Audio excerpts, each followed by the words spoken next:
Mr. Speaker, to support sports, culture and arts, I have allocated 200 million for construction of Sports Academy, 300 million for the construction of ultra-modern National Library. Funding for sports, culture and arts will be enhanced significantly with the creation of the new fund that will receive money from the taxation of betting and gaming. All that funds that we are going to tax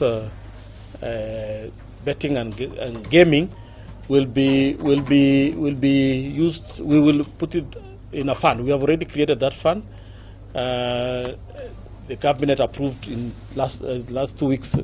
The last 2 weeks, the cabinet approved, and we are looking at our rough estimate is that the gaming and betting industry is about 250 billion turnover, so to speak. Yeah.